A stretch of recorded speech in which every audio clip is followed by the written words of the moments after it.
რას დავბედით? იმაზე რაც ვაკეთებ და იმაზე მოკლედ დროში. შეიძლება მართლაც ევროპაც გავავოცოთ. Поздравляю весь личный состав. კარგი მანევრია ძალიან. იაპონიაში გადაცემდა. ვაშა გადაცემა თქვენთანაა, თენგის გოგოტიშვილთან ერთად. დღეს სპეციალური გამოშვებით.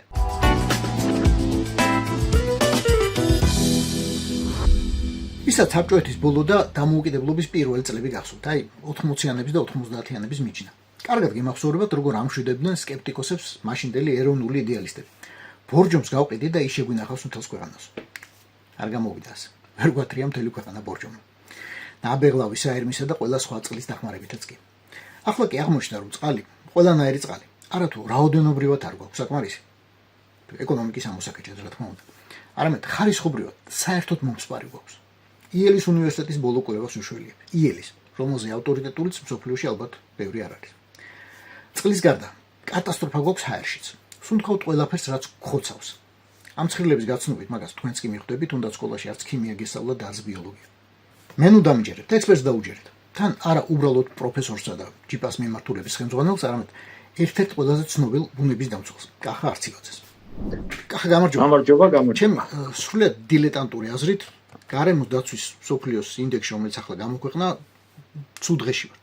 ძალიან ცუდ დღეში. 77 ადგილი ქვეყნისთვის, რომელიც იძახის ცაფიროს ხმელე ძურმუხტივა, რომ თავარ სიმდიდრედ გონია, რომ თავგუთარი ბუნება აქვს, მე მგონი 77 ადგილი მაინც და მაინც კარგი არ არის. ნუ სიტყვა კატასტროფის გამოყენება არ მინდა. ძალიან მძიმე დიაგნოზია მე მგონი. ასეა თუ არა რეალურად, ხა პროფესიონალის აზრი მაინტერესებს. ეს არის ძირითადად დაკავშირებული ჰაერის და წყლის დაბინძურებასთან. ეს არის ძალიან სერიოზული პრობლემა, რომელიც სერიოზულ მოგვარებას მოითხოვს რა. ანუ მძიმე მეტალები, ჰაერის დაბინძურება გამონაბოლქვით და სხვა ნივთიერებებით, მათ შორის მყარი ნაწილაკებით, როგორც ჩანს, ეს ინდექსიც ამას მეტყოლებს ცალსახად. ანუ ნივთიერებები, რომელიც ხდება ჰაერში, თქვათ იგემშენებლობის დროს, ტრანსპორტის მოძრაობის შედეგად, სამეურნეო საქმიანობის შედეგად, წყალში მოხვედრილი დამაბინძურებლები და მათი გასუფთავება ნაკლებად ხდება. ეს არის სერიოზული პრობლემა, როგორც აი ყველა ეს პარამეტრი თუ არ ბოლო ადგილებზე ვართ მსოფლიოში. მათ შორის არის თქვათ საშიში ქიმიური ნივთიერებების მოხვედრაც, მათ შორის როგორც ხდები, აქ არის საუბარი ტყვიაზე, საუბარი ვერცხლის წყალზე, საუბარია პესტიციდებზე მაგალითად, ხო, ხო და ასე შემდეგ. ხო, აი ეს სხვადასხვა პესტიციდებზე არის ესეთი არასამთავრობო ორგანიზაცია ევკანა, რომელიც სოფლის მეურნეობაზე და ბიოლოგიურ მეურნეობების განვითარებაზე მუშაობს. ცოტა ერთი წლის წინ ჰქონდათ მაგათ ესეთი პრეზენტაცია და იქ იყო ესეთი ციფრი, რომ პესტიციდების და ჰერბიციდების მოხმარების მიხედვით საქართველოს იყო ბევრად ცუდ მდგომარეობაში ვართ, ვიდრე ნებისმიერი რეგიონის ქვეყანა. ანუ როდესაც ხშირად არის საქართველოში გაიგებთ, რომ ჩვენი პროდუქტი უსაფრთხოა, სოფლის მეურნეობის პროდუქტი უსაფრთხოა და ფაქტობრივად 30-40% ზოგიერთი რაღაცები იყო, მაგალითად ორჯერ უფრო მეც ხმარობთ, ვიდრე თურქები ხმარობენ, მაგალითად. ან აზერბაიჯანი ხმარობს. ხო, მათ შორის პესტიციდები, ჰერბიციდები არის ისეთი ტიპის ნივთიერებები, რომელიც შეიძლება ჯანმრთელობისთვის ძალიან მავნე იყოს, თუ არასწორი რაოდენობით იყენებ რა. და ეს როგორც ჩანს სერიოზული პრობლემაა. ეს ყველაფერი ხო ჩვენი ჯანმრთელობის ხარჯზე ხდება. ამას ჩვენ ვჭამთ, ჩვენ ვსუნთქავთ, ჩვენ ვსვამთ. ხომ ასეა? ძალიან ცუდი მაჩვენებლები გვაქვს, რომ უყურებ, სულ ბოლოშია ფარე. ჰაერის ხარისხით 113 ადგილზე, მძიმე მეტალები 121 და ესა რა ქვია, ტყვია 121 ადგილზე, აზოტის ოქსიდები და რა ვიცი, კიდე ეს ოზონის დამშლელი ნივთიერებები და ასე შემდეგ და ასე შემდეგ, ხო? აი ეს პარიზის შეთანხმების მთავარი იდეა რაშია, რომ ემისიები, ნახშირორჟანგის ემისიები, რომელსაც ქვეყნები ახდენენ, ეს ემისიები უნდა იყოს რაც შეიძლება შემცირებული. ყველა ქვეყანა ცდილობს, რომ შეამციროს ემისიების მაჩვენებელი და დაიყვანოს ისინი საბაზისო მაჩვენებელთან და საბაზისო არის აღებული 1990 წელი. ეს ძალიან მნიშვნელოვანი მომენტია საქართველოსთვის, იმიტომ რომ 90 წელთან შედარებით ჩვენი ემისიები რო ნახო 70%-ით არის შემცირებული. საქართველოს უბრალოდ ეკონომიკა ჩამოიშალა და ამის გამო თქვა თუ 100 ქარხანა მუშაობდა პირობითად, ის 100 ქარხანა აღარ მუშაობს, ემისიებს აღარ ახდენს და ამის გამო ჩვენი ემისიები შემცირებულია კატასტროფულად. აქ წყლის რესურსებში გვაქვს 99 ადგილი. მაგრამ ჩემი როგორც არაპროფესიონალის შეფასებით არ უნდა იყოს საუბარი უბრალოდ რაოდენობაზე წყლის. იმიტომ რომ მე აქ არის ჩაშლილი. გამოყენებული წყალი, რომელიც შევაგროვეთ. გამოყენებული წყალი, რომელიც გავწმინდეთ და ბოლოს რომელიც კიდევ გამოვიყენებთ გაწმენდის შემდეგ უკვე. ასეა, ხო? ამ ნახმარი დაბინძურებული წყალი მარტო კანალიზაცია არ არის. ხო, ეხლა შეხედე აქ ძალიან მნიშვნელოვანი მომენტია. დაბინძურებული წყალი არის სოფლის მეურნეობაც. აი, მაგალითად, ფერმა დგას სადღაც და მექანიკურად ჩადის ფერმიდან ჩადის მდინარეში. ანუ ეგეც generated არის რა. collected არის რომ კოლექტორებში, ანუ კანალიზაციებში და ესეთ სისტემებში რაც მოხდა და მე კანალიზაციაში მოხდა ერთია რომ თბილისში კანალიზაცია გვაქვს და მთელი წყალი ბინაში შემოყვანილი მილიდან ხდება იმ საერთო კოლექტორში. მაგრამ ეს მე სად მიდის ეს საერთო კოლექტორი? თუ ისევ მტკვარში ჩადის, მაშინ ეს ერთი თემაა და თუ ის არის treated, ანუ თუ ის გამწმენდი ნაგებობა, რომელსაც ამუშავებ და ასუფთავებ, ეს მეორე თემაა. და გვაქვს ეს გამწმენდი ნაგებობები. თუ გვაქვს რამდენად ეფექტურია? ან რამდენად საკმარისია მთელი ქვეყნისთვის? ჩვენთან საქართველოში ფაქტიურად რამდენიმე დასახლებული პუნქტია, თუ სწორედ მახსოვს, სულ 15%-ია დასახლებული პუნქტების, რომელსაც გააჩნია გამწმენდი ნაგებობები. დანარჩენი უბრალოდ კი ბატონო, შეიძლება კანალიზაცია არის, მაგრამ ეს კანალიზაცია არის უბრალოდ, აი თქვა, მტკვრის ტოტი რა, რომელიც უბრალოდ შენთან ბინაში შემოდის და მორჩა. მეტი არაფერი. უბრალოდ აქედან გაცილებს წყალს და მე პირდაპირ მტკვარში ჩადის. თუ ის არ შეაგროვე და მე შეგროვებული არ გაწმინდე, ძალიან ცუდი რიცხვია, კატასტროფული რიცხვია, მე მგონი. დასახლებების 15%, რომელთა წყალიც იწმინდება. ესე გამოდის, რომ ყველაფერი დანარჩენი მტკვარში მიდის, რიონში მიდის, ენგურში, ან ნიადაგში ილექება. ამის გაწმენდა წარმოუდგენელია, უბრალოდ ფიზიკურად შეუძლებელია, ტექნიკურად, ტექნოლოგიურად შეუძლებელია? აზერბაიჯანი ფაქტიურად მასეა. აზერბაიჯანის წყალმომარაგების 90% არის მტკვარი. ანუ ჩვენ წყალს ვაბინძურებთ, მე ჩადის ეს ყველაფერი მენგეჩაურის წყალსაცავში ჩვენ ბედად და იქ იწმინდება ბიოლოგიური გზით. აზერბაიჯანი პრეტენზიებს ძალიან სერიოზულად აყენებს მაგ თემას. რომ აი ეს წყლის თემა, წყალი მომიგვარეთ და აი ამ დაბინძურებულ წყალს მომიშვებთ და რაღაცები. ხო, მაგრამ მენგეჩაურმა შეიძლება გაწმინდოს ბიოლოგიური რაღაც მინარევები. შხამებისგან და მძიმე მეტალებისგან ხო ვერ გაწმენს წყალს?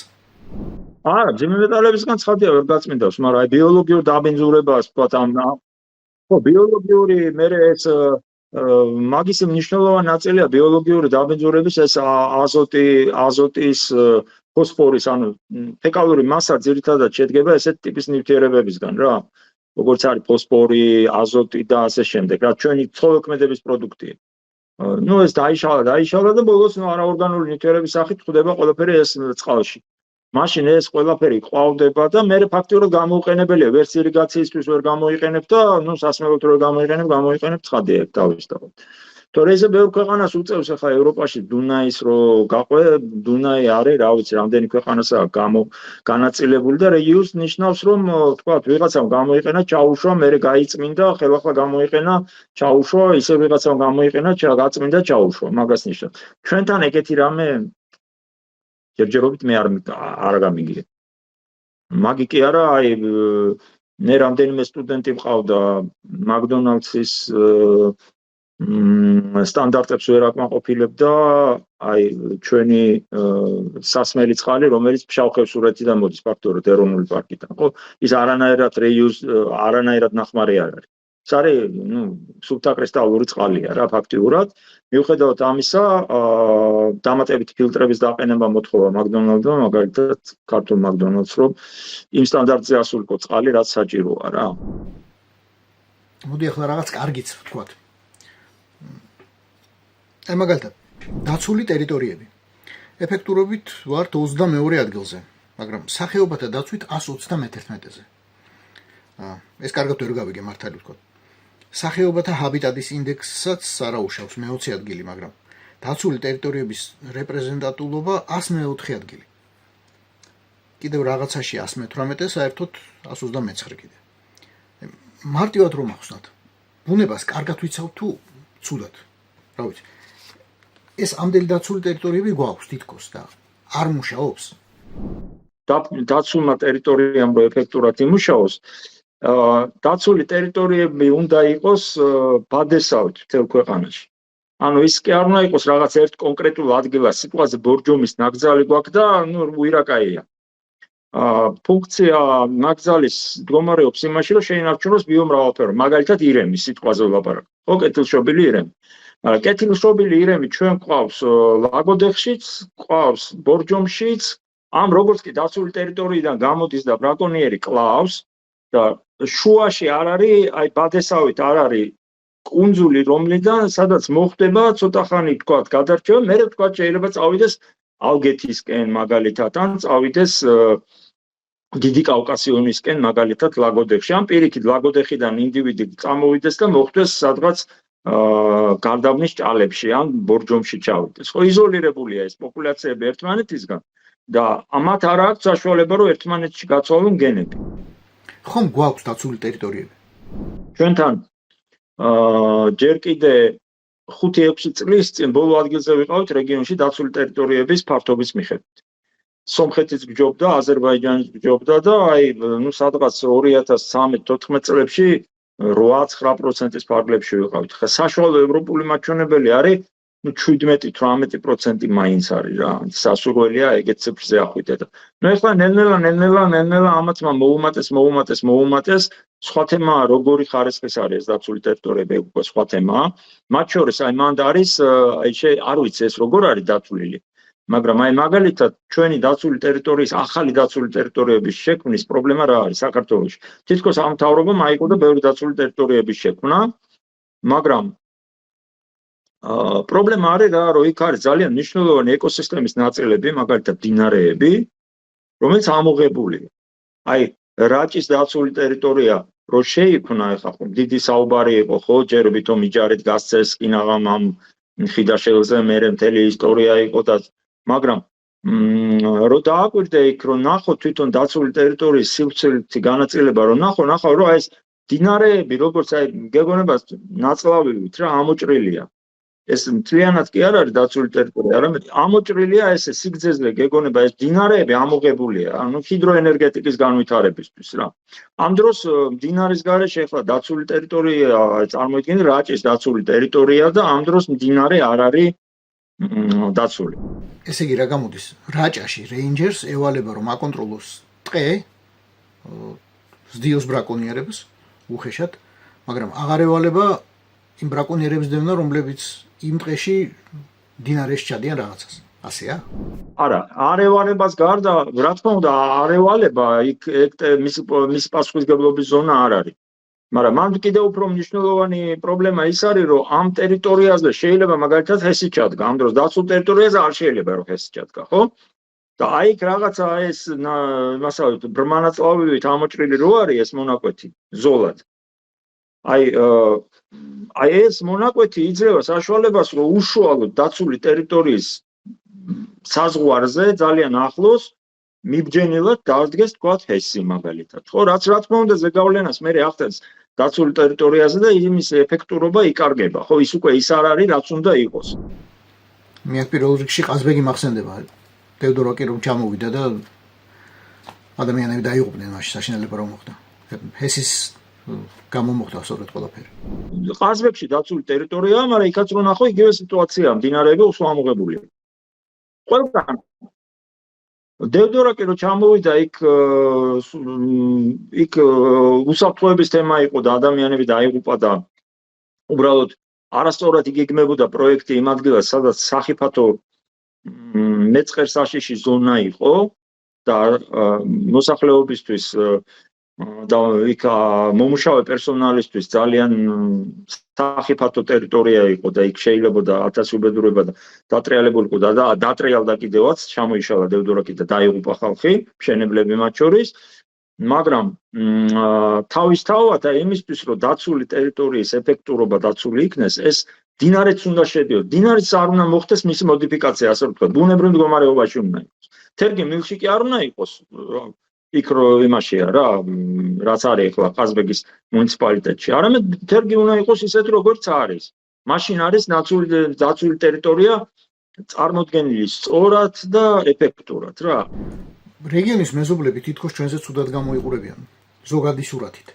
მაგრამ არის დეტალები, რითაც გვჯობნიან და მართლა გითხრა ხანდახან რაღაცეები გამიკვირდა. სომხეთს მაგალითად ჩვენზე უარესი ადგილი აქვს 94 და ჰაერიც უფრო დაბინძურებულია, ყოველ შემთხვევაში როგორც აქ წერია. მაგრამ ჯობნის გრაფით სანიტარია და სასმელი წყალი. ჩვენ გვაქვს 52 ადგილი, სომხეთს აქვს 57. ჯობნის სასმელი წყლის სისუფთავითაც. ძიმე მეტალებით გვჯობნის. რუსეთი გვჯობნის ჯანსაღი გარემოს მაჩვენებლით. 54 ადგილზეა, ჩვენ ვართ 94-ზე. ჯობნის სანიტარიითა და სასმელი წყლით 46 ადგილზეა რუსეთი, ჩვენ ვიმეორებ 52-ზე. გაცილებით უკეთესი მაჩვენებელი აქვს ძიმე მეტალებში. ჩვენ გვჯობია. თურქეთი, რომელიც საერთოდ 153-ია ამ ინდექსით, რა თქმა უნდა, გვჯობნის სოფლის მეურნეობით, რაც მოსალოდნელი იყო თან მაგრად. და ასევე ძალიან მაგრად გვჯობნის წყლის რესურსით. თურქეთი, რაც მართლა ალალად გამიკვირდა ასევე. 54 ადგილზეა და ჩვენ ვართ 99-ზე. თუმცა სასმელი წყლის სისუფთავი ჩვენ გვჯობნით.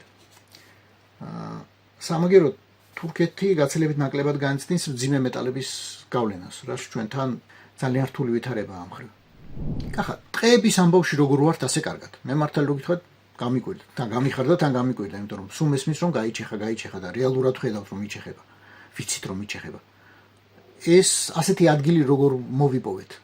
ხო, ქვეყნის 40%-ზე მეტი ტყით არის დაფარული, მაგრამ ჩვენი ტყეების ღირებულება არის ის, რომ ეს ბუნებრივი ტყეები გვაქვს რა. ეს არ არის ხელოვნური ტყეები, რაც ადამიანის მიერ არის ერთხელ გაჩეხილი, გაშენებული არის, როგორც ევროპაშია. ევროპის ძირითად ნაწილში მესამეული ტყეებია, ანუ სამჯერ გაიჩეხა, გაშენდა, გაიჩეხა. ადამიანის გაშენებულ ტყეს ისეთი ღირებულება ბიომრავალფეროვნების თვალსაზრისით არ აქვს. დაბალი ღირებულება. აი მარტივად რო წარმოიდგინოთ, ჩვენ ტყეში ბინადრობს 400 სხვადასხვა მერქნოვანი სახეობა. და ევროპის ტყეებში ბინადრობს 7 სახეობა, 8 სახეობა. იაპონიის ტყეებში 2-3 სახეობა.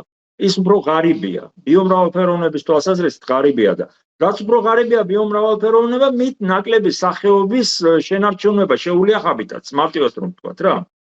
რაც უფრო ღარიბია ეკოსისტემა, მით ნაკლები სახეობის ბინაა იქ, ასე რომ ვთქვათ რა. და შესაბამისად მეტად დეგრადირებულია. ამიტომ ჩვენი ტყეების აი ესეთი მაღალი მაჩვენებელი არის ის, რომ ეს არის ბუნებრივი ტყეები. მართალია დეგრადირებული გვაქვს, ბევრგან გავჩეხეთ 90-იანებში ძალიან სერიოზულად განადგურდა ტყეები და რაღაცა, მაგრამ სამაგეროდ ბუნებრივი ტყეებია ჯერ კიდევ ბევრ ადგილას დარჩენილი და ეს მაგრა გშველის მეტნაკლებად რა. ასევე აი ეს თვითონ დაცული ტერიტორიების განაწილება რაღაცა მეტნაკლებად, ნუ ესე შუაში ვართ რა, რო უყურებ ახლა კოეფიციენტს, კარგი ასე ვთქვათ, ხო აი 4-იანზე რო სწავლობს, აი კარგი 4-იანზე რო სწავლობს და ბავშვი დაახლოებით ეგეთ სიტუაცია გვაქვს ამ მიმართულებით. დიდი მადლობა კახა. მართლა მისალოცია ოღონდ ეს ამბავი. მართლა მეზობლებისთვის. მიუხედავად იმისა, რომ ბავშვობიდან გვეცინებოდა, დილიჟანი простой экран открываешь, второй в мире вода течет, а первый в Сан-Франциско. გვეცინებოდა, ახლა აღარ გვეცინება. და რა ეშველება ახლა ამ საქმეს? მუშაობა უნდა, სწორი მართვა. სწორი ადამიანების ხელით, ვისაც მეორე ხელი ტყეების ცოლებისთვის, ჩუქებისკენ ან ჩეხვისკენ არ გაურბის. კატო იქ აქვილი აქა, სუფთა ჰაერი, სუფთა წყალი. აქა ცეცხლი და უბედურება და ნავთი ოლიგარქიას მთელ მსოფლიოში. ეს იყო სპეციალური გამოშვება. პროჭორილური მომავლის ქრონიკები. თენგიზ გოგოტიშვილთან ერთად. უყურეთ, მოიწონეთ და გამოიწერეთ. YouTube-ზე, Facebook-ზე, Instagram-სა და TikTok-ზე. რაც დავდიდით, იმაზე მეც ვაგექებ და იმაზე მოკლედ დროში. შეიძლება მართლაც ევროპას გავავოცოთ. Поздравляю весь личный состав. კარგი მანევრია ძალიან. Я помню, очень гадаться надо.